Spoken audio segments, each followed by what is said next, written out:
नमस्कार। सरकारी विभागों में अधिकारों की लड़ाई हमेशा से ही चलती आ रही है। आज भी कई ऐसे लोग हैं जो जागरूकता की लहर पैदा कर रहे हैं और हमारे साथ हैं श्री संजय गुप्ता। संजय जी, आप अपने बारे में और अपने सरकारी तजुर्बे के बारे में हमें कुछ बताइए। मैंने 12 साल एमसीडी में सर्विस की है और पिछले 10 या 12 साल से ही मैं एमसीडी में एज ए एडवर्टाइजर जुड़ा हुआ हूँ। और मैं जानता हूँ कि सरकारी कर्मचारी जब किसी काम को नहीं कर पाता तो उसकी क्या मजबूरी होती है, और मैं ये भी जानता हूँ कि वो किसी काम को अगर नहीं कर रहा है तो वो क्यों नहीं कर रहा है। दिल्ली नगर निगम ने सन 2007 में एक पॉलिसी पास कराई थी सुप्रीम कोर्ट ऑफ इंडिया से ओपन लैंड के विषय के अंदर, जिसके अंदर ये था कि दिल्ली के अंदर जो भी ओपन लैंड है उसको किस तरह से डेवलप किया जाएगा, जैसे कि maintenance, horticulture and landscaping works के अगेंस्ट एडवर्टीजमेंट राइट दे करके उस एरिया को कैसे डेवलप किया जाएगा। उस पॉलिसी के तहत कोई सरकारी पैसा खर्च नहीं होना था, कोई सरकारी एम्प्लॉय ने कोई काम नहीं करना था, सिर्फ प्राइवेट एजेंसी काम करती और उस ओपन एरिया को डेवलप करती और डेवलप करने के अगेंस्ट वहां सिर्फ एक छोटा सा अपना नाम लिखती, एडवर्टीजमेंट करती और उस एडवर्टीजमेंट के अगेंस्ट भी वो सरकारी डिपार्टमेंट्स को पैसा देती। तो अगर ये पॉलिसी लागू हो जाती या ये पॉलिसी लागू होने के बावजूद भी काम नहीं किया गया तो इससे हमारे देश को जो नुकसान हुआ है उसके विषय में मैं बता सकता हूं कि कैसे कैसे नुकसान हुआ है। पर ये पॉलिसी लागू क्यों नहीं हुई?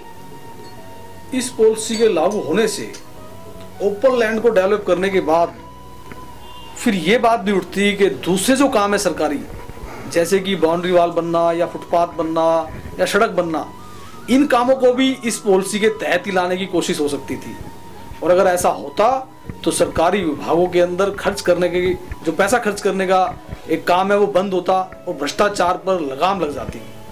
तो इस भ्रष्टाचार पर लगाम ना लगे इसीलिए इस पॉलिसी को लागू नहीं होने दिया गया। पर कई ऐसी नीतियां हैं जिनके बारे में लोगों को पता ही नहीं है, जैसे G2C कियोस्क और LED स्क्रीन लगाए जाने की योजनाएं। इनके बारे में आप कुछ बताएंगे? LED स्क्रीन और 2GC कियोस्क ये बहुत ही बेहतरीन पॉलिसी थी।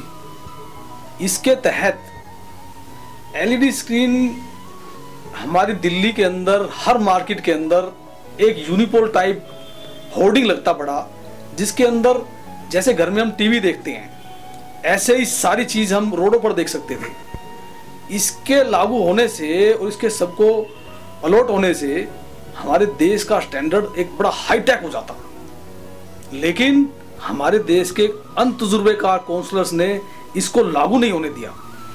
और 2GC कियोस्क दिल्ली नगर निगम की एक ऐसी योजना थी कि अगर किसी भी एरिया के अंदर, जैसे कि हम देखते हैं सब्जी की दुकानें, चाय की दुकान या फल फ्रूट की दुकान या किराने की दुकान, ठीक इसी तरह से 2GC कियोस्क हर मोहल्ले के अंदर कारपोरेशन एक 2GC कियोस्क बनाती, जिसके अंदर एमसीडी के सभी कार्यों के विषय में बताया जाता और वहां पर जाकर के आदमी अपना काम करा सकता था। 2GC कियोस्क की इस पॉलिसी के लागू होने से हमारी दिल्ली के हजारों लाखों लोगों को जो रोजगार मिल सकता था वो नहीं मिला। संजय जी, ये तह बाजारी, हैंडीकैप बूथ्स और ये एक्स सर्विसमैन स्टॉल्स, इनके विषय में कुछ बताइए। तह बाजारी एक ऐसी पॉलिसी है जिसके तहत आर्थिक रूप से जो लोग कमजोर हैं उनको ये मौका दिया जाता है कि कॉर्पोरेशन उनको तह बाजारी अलाट करके रेहड़ी या पटरी पर या किसी ओपन स्पेस पर अपना रोजगार चलाने की इजाजत देना। लेकिन पिछले 20 सालों से जिन लोगों को तह बाजारी के अलॉटमेंट लेटर्स दिए जा चुके हैं वो सिर्फ दिल्ली नगर निगम के धक्के खा रहे हैं, लेकिन उनको सही से बिठाया नहीं गया है।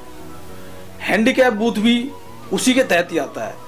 शारीरिक रूप से जो लोग विकलांग हैं उनको पीसीओ बूथ दिए जाते हैं, वो दिए गए हैं, लेकिन वो कुल 10 या 20%, 90% लोग ऐसे हैं जो आज भी सरकारी डिपार्टमेंट्स के धक्के खाते हैं मगर उनको जगह नहीं दी जाती। एक्स सर्विसमैन बूथ भी ऐसा ही है। जो लोग फौज से या किसी सरकारी डिपार्टमेंट से रिटायर हैं उन लोगों को सरकार एक कियोस्क अलॉट करती है जहां बैठ करके वो अपना घर चलाने के लिए अपने व्यवसाय को चला सकता है। लेकिन इस विषय में भी सरकार ने कोई दमदार काम नहीं किया, और वो उसका रीजन भी सिर्फ एक ही है कि अनतजुर्बेकार नेता, अनतजुर्बेकार ऑफिसर्स। बिल्डिंग डिपार्टमेंट के विषय में बताइए, क्योंकि सबसे ज्यादा भ्रष्टाचारी इसी में है। बिल्डिंग विभाग, इसके भ्रष्टाचार को सिर्फ 15 मिनट के अंदर खत्म किया जा सकता है। अगर हम 4 तरह के नक्शे हर गज के हिसाब से पास करके रख दें, जैसे 50 गज का 4 तरह के नक्शे, 100 गज के 4 तरह के नक्शे, 200 गज के 4 तरह के नक्शे, आम आदमी विभाग के अंदर जाए और उनमें से एक नक्शा चूज करे और उसके नक्शे के ऊपर रेट लिखा हो कि इसको बनाने का ये रेट है, वो पर्ची कटाए, अपने घर आकर के अपना घर बनाए, भ्रष्टाचार खत्म। संजय जी, आप अपने तजुर्बे से इस दिल्ली शहर के लिए क्या कर सकते हैं? देखिए, मैं जब 16 साल का था तब मैंने दिल्ली नगर निगम को ज्वाइन किया था। मैं किसी और विभाग के बारे में तो नहीं जानता, लेकिन दिल्ली नगर निगम के विषय में मैं इतना जानता हूं कि दिल्ली नगर निगम के अंदर किस तरह से काम किया जाता है। दिल्ली नगर निगम के पास इतने विभाग और इतनी पॉलिसीज हैं कि जिनको अगर सही से डेवलप किया जाए, इम्प्लीमेंट किया जाए, तो दिल्ली शहर वर्ल्ड की किसी अच्छी से अच्छी सिटी से भी साफ सुथरा और सुंदर बन सकता है। क्योंकि दिल्ली नगर निगम का सिर्फ एक ही काम है, शहर को साफ सुथरा और सुंदर बनाना। ट्रैफिक जैम की समस्या से निजात पाने के लिए फ्लाईओवर्स की जरूरत नहीं है।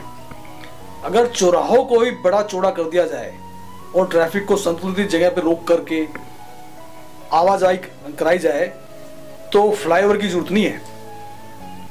मलेरिया डिपार्टमेंट, हमारे मलेरिया डिपार्टमेंट के पास इतने साधन और इतना पैसा है कि अगर वो उस दवाई का सही से इस्तेमाल करे तो दिल्ली शहर में फ्रांस की तरह एक भी मच्छर नजर ना आए। मलेरिया विभाग में किस तरह से काम कराना है ये मैं जानता हूँ।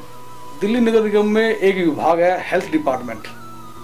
हेल्थ डिपार्टमेंट खाने पीने की चीजों पे कंट्रोल करता है। एक टाइम था जब लोग मिलावटी चीज बनाने के लिए डरते थे, परंतु आज हेल्थ डिपार्टमेंट बिल्कुल नगण्य है, कोई काम नहीं करता। अगर हेल्थ डिपार्टमेंट सही से काम करे तो अमेरिका की तरह हमारी किसी भी चीज में मिलावट ना हो।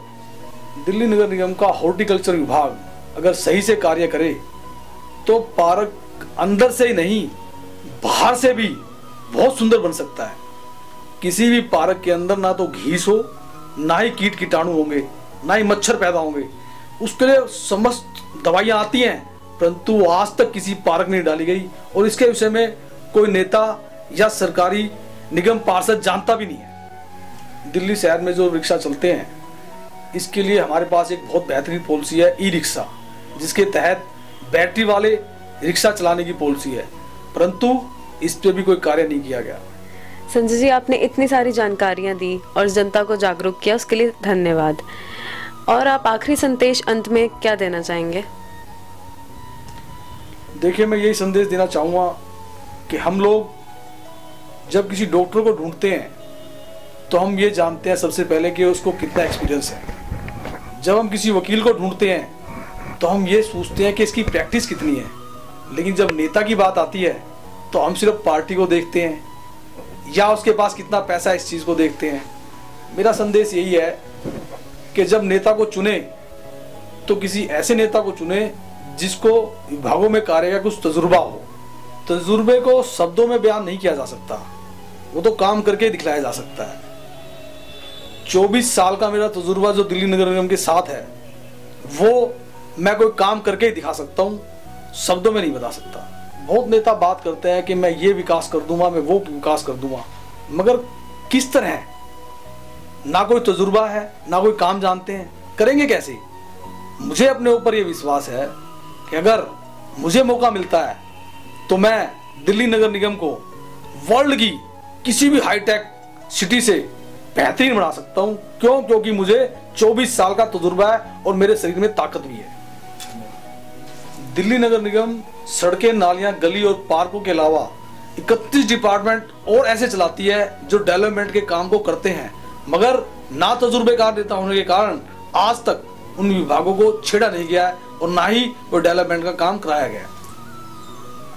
जिनमें से एक आरपी सेल जो जगह जगह स्टॉल्स बना करके लोगों को दुकानदारी मुहैया कराता है। लेकिन मेरे ख्याल से अगर आप किसी नेता से पूछ लेंगे कि आरपी सेल क्या है तो शायद उसको इसका पता भी ना हो।